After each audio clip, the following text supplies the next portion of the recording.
Hi, this is Jamie from Not So Wimpy Teacher, and this is the third video in a series that I've been doing about how to teach reading. So if you haven't caught the other two videos, you can catch them on my YouTube channel. The first video was just an overview of how I teach reading, and I went into my schedule, how many minutes I spend doing things, and my rationale for that, because it's a little different than what most people do. And my second video was all about the whole group lesson and how I use read alouds, novels to teach my lessons without very much prep work. Today's video is going to be a start. We're going to start talking about my 4 reading rotations, and the first one we're going to talk about is independent reading, or what I always call read to self. So today's video all about how I helped my students to be successful with independent reading while still encouraging their love for reading. And that really brings me into my first slide, which I include in all my videos about reading because it is so fundamentally important to me, is that everything that I do when I teach reading is about increasing my students' love for reading.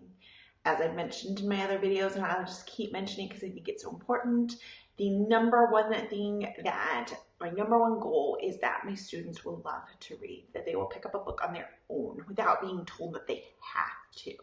So the decisions I make about my reader's block, I always have to run it through this question: will it help my students love to read? Students who love to read are easier to teach all the huge list of standards that we need to teach them. It's easier to teach those standards to a child who loves to read. So, all right, I showed this slide in my first video, but now we're going to kind of be diving deep into my different rotations. So I had a 60 minutes to spend on my 4 rotations, but as I mentioned, yeah, my fingernail polish is chipped. I just feel like I might as well just get that out there now because it's bothering me, and every time I see my nail, I'm going to think about it. So there you go. My fingernail polish is chipped. Okay, so I've got an hour to meet with my reading groups and do rotations. What I used to do, I mentioned this, was try to meet with all 4 each day for 15 minutes, which really isn't 15 minutes because there's rotations and transition time.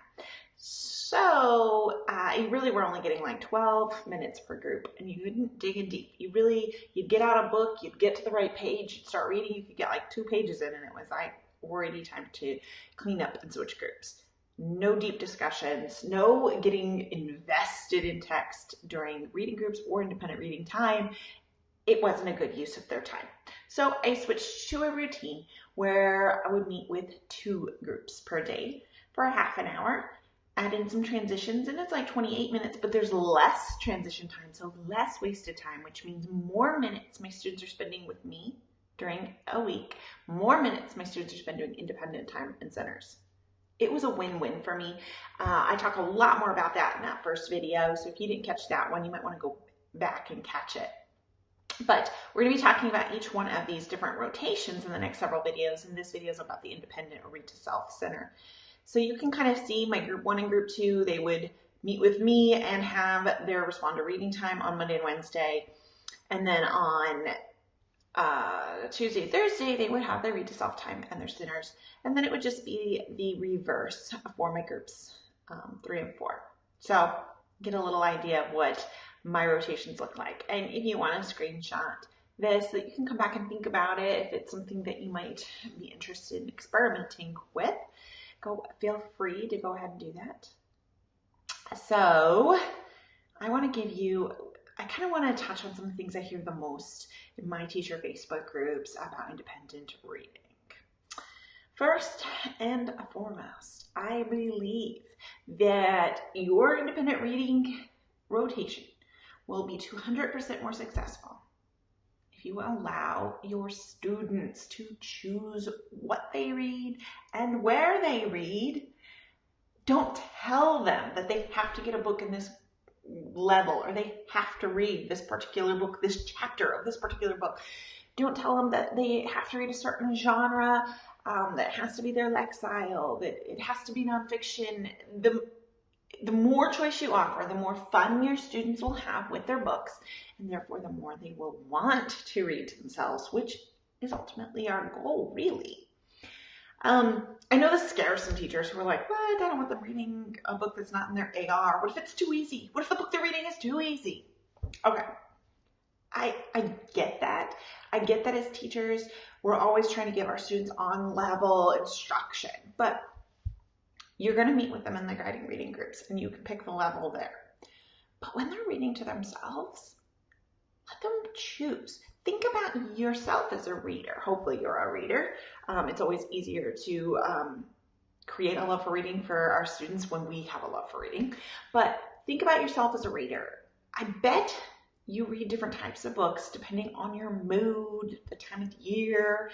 I know that sometimes I like to read like a thriller mystery, and it's got like 20 characters in it, and I'm having to really focus. I can't like have a lot of distractions around me. I'm really having to focus to keep track of who's doing what and looking for clues to try to solve it.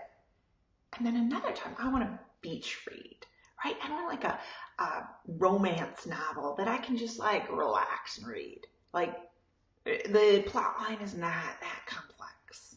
Okay, I want that while I'm sitting on a lounge chair.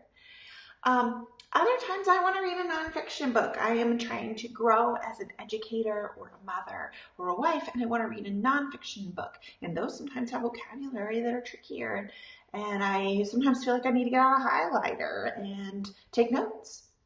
So I read all different levels of books. I'm not always just reading at my level. Sometimes I want to beach read, and that's how our students are too. Let them be that way anyway. It's okay if you're watching this reader and he's picking books that are a little low for his level. Is he loving it? Is he getting through the books and excited to read the next one? Then that's a win. I bet that eventually he'll be ready to move on to a book that's a little tougher when he feels like it. And you can give him little nudges here and there.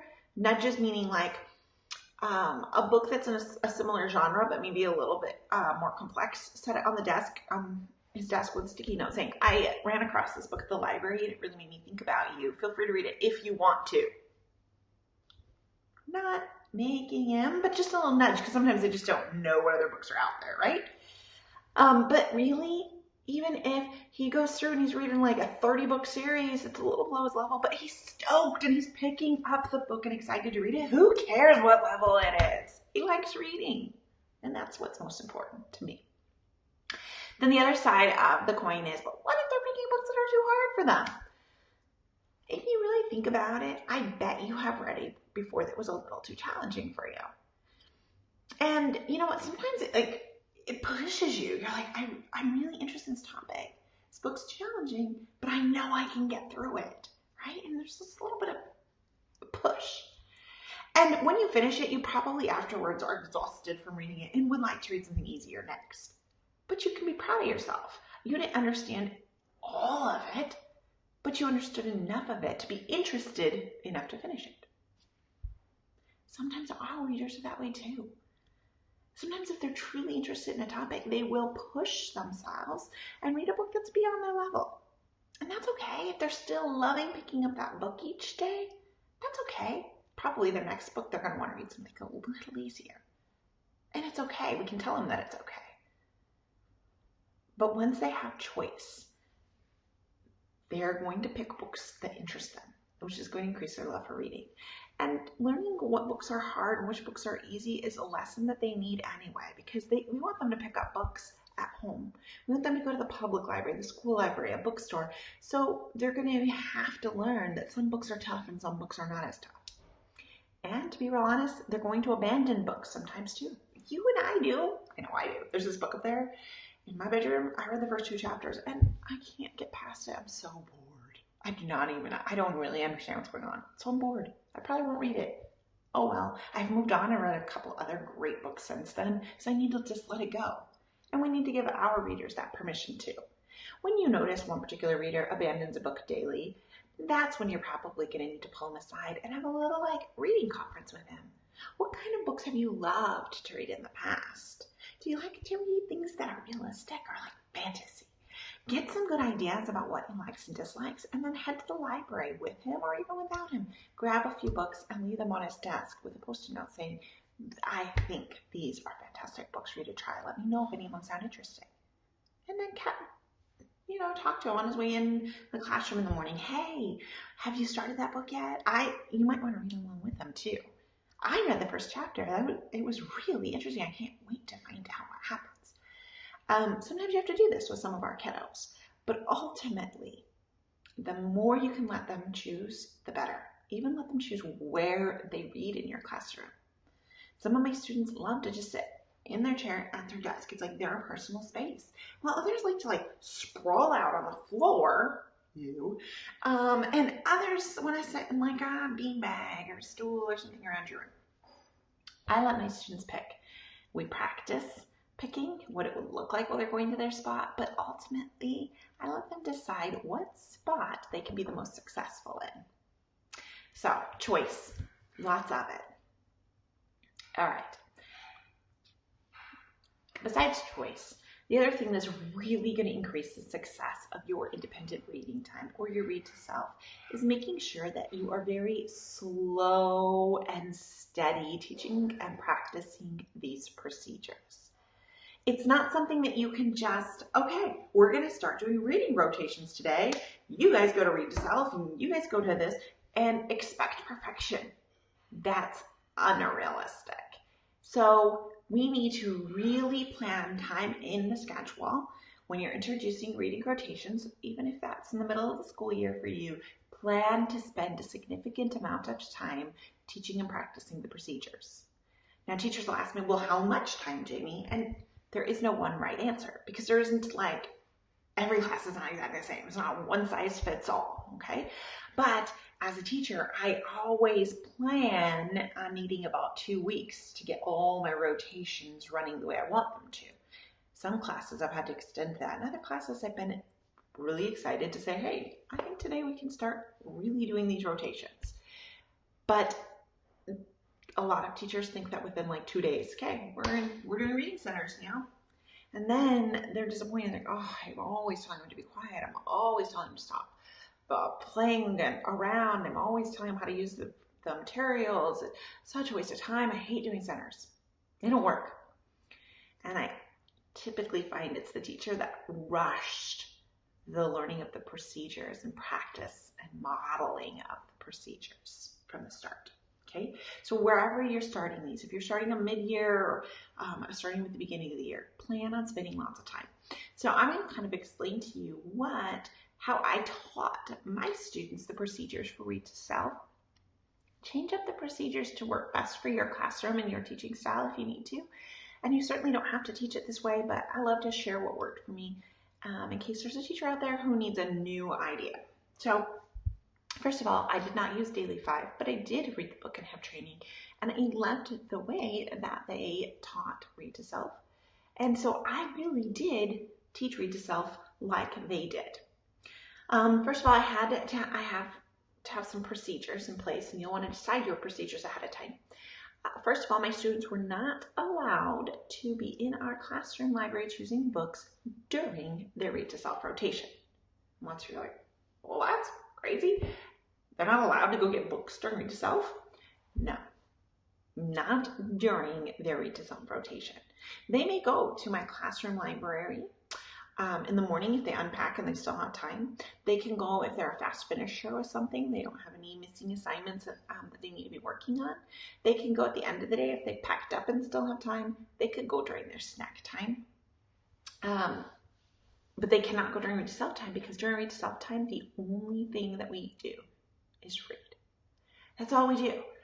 If they're in the classroom library and they're just poking around looking at all the books, it can be a time waster. They can spend the entire half hour just sort of looking at books and not getting invested in a book.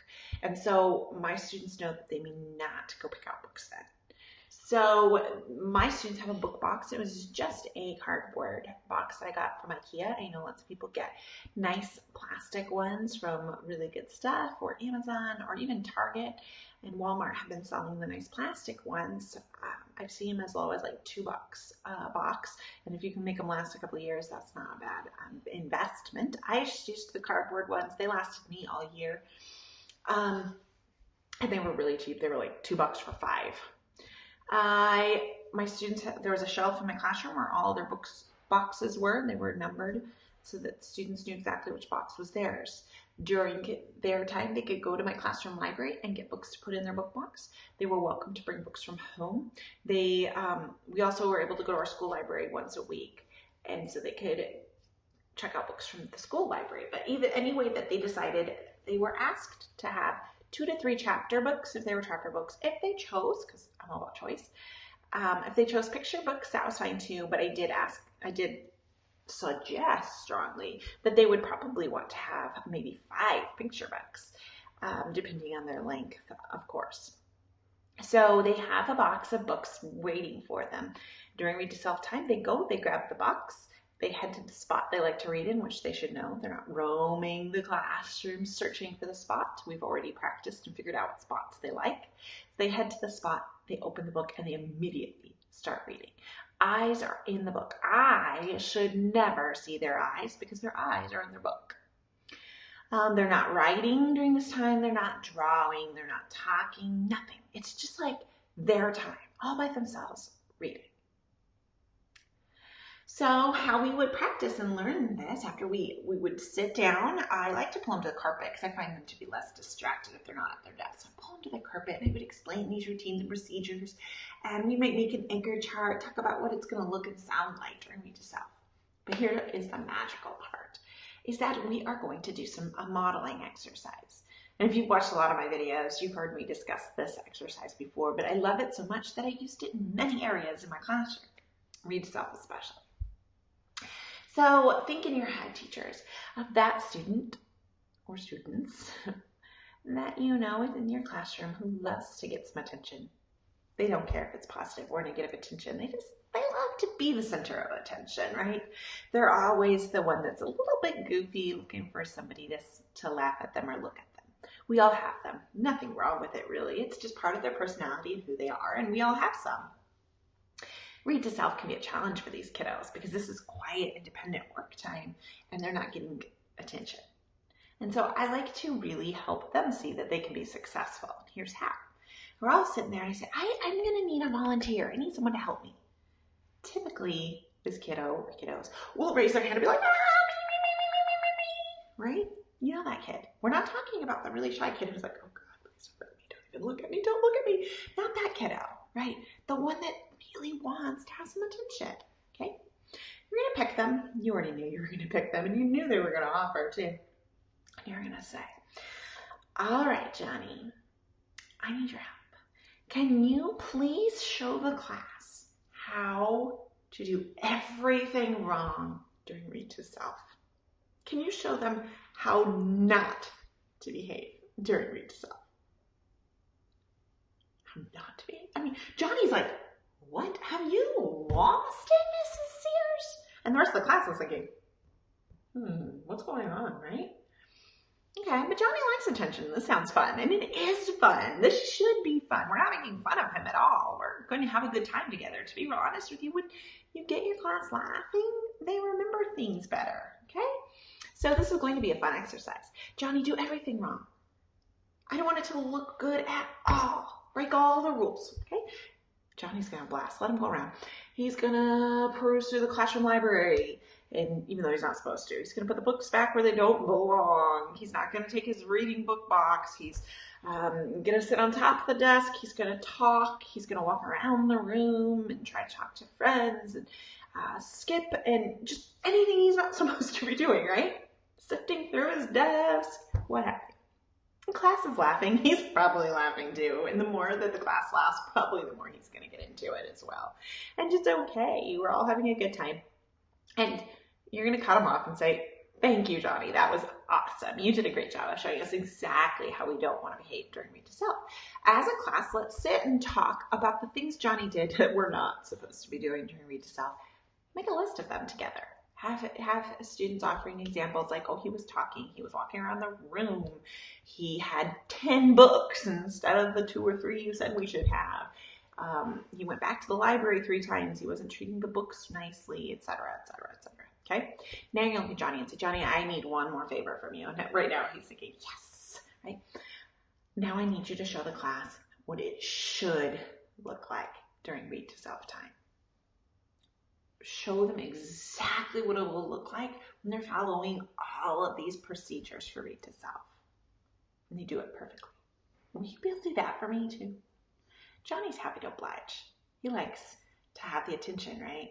So he's going to do it perfect now. He's going to go over, he's going to pick up his book box that already has books in it, I hope, and he's going to find his spot, sit there, open the book, and immediately begin looking at the book, not at us.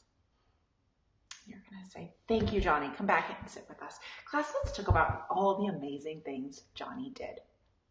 Let's talk about the rules and procedures that he followed. Make a list of those too. This is the positive reinforcement. When you've made the list, turn to Johnny and make sure you say this. Look at him and say, thank you, Johnny. Now I know that you can do read to self perfectly every time. He just proved to you that he can successfully follow all the rules and procedures of read to self.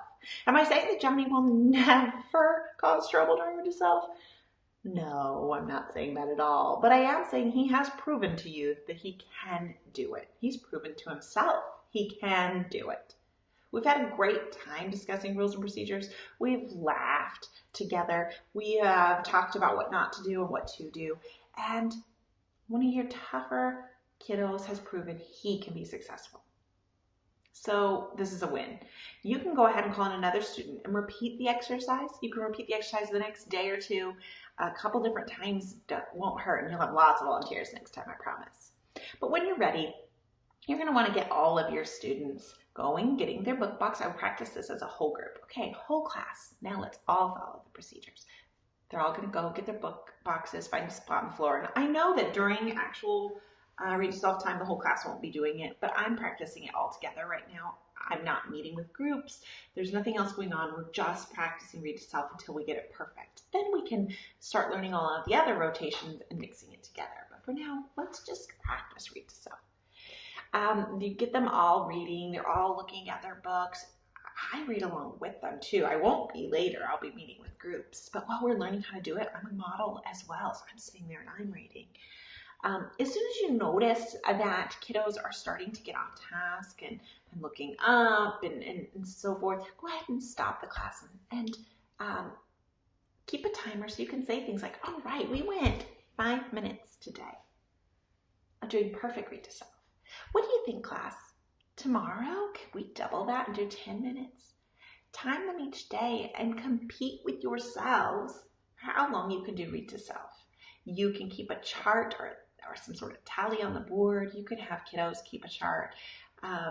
Just encouraging them. We're not discouraging them and yelling at them. Some days they're going to go backwards a little bit. And that's okay. That's part of the learning curve. And we're just going to want to keep working towards your goal. You can offer some sort of incentive if you choose to. When you get to the class goal, you could offer an incentive. But you can see how this is going to take time. Slow and steady. Some teachers get really worked up thinking, oh my gosh, I'm already so far behind. And at first it seems that way. It feels that way. You can still be doing whole group lessons before you go to your practice. So it's not that I'm not teaching anything. And it does feel bad because some teachers around me are already rushed on, and so I feel behind. But the reality is that down the road, you are actually saving yourself time. Now you're going to be able to do read to self and your other rotations so smoothly that you won't be wasting student time. They will be getting so much more out of your rotations, and you won't have to take all this time away from the class to scold. And that's the goal. It's going to be tough the first couple weeks, but that is going to mean that the rest of the year will be a bit easier. And I'm not saying you want to come back and review procedures, because I absolutely think you will, but you are going to have a lot more success than if you speed right through these procedures. So I hope this gives you some ideas how you can successfully teach your kids to do their read to self. I know that lots of you are probably wondering, but how do you keep them accountable? Because that's the #1 question teachers ask about independent reading time. I'm going to tell you first and foremost that keeping students accountable for their read to self is not my number one goal. I know they're reading to themselves because they're quiet with a book in front of them, and that's my number one way I keep them accountable. But in my next video, I'm going to talk about response to reading, which is another piece of the accountability and probably the piece that most of you are looking forward to learning about. So the next video, I will be touching in on how I teach my kids to respond to reading. I hope this helps you and have a not so wimpy day. Talk to you later.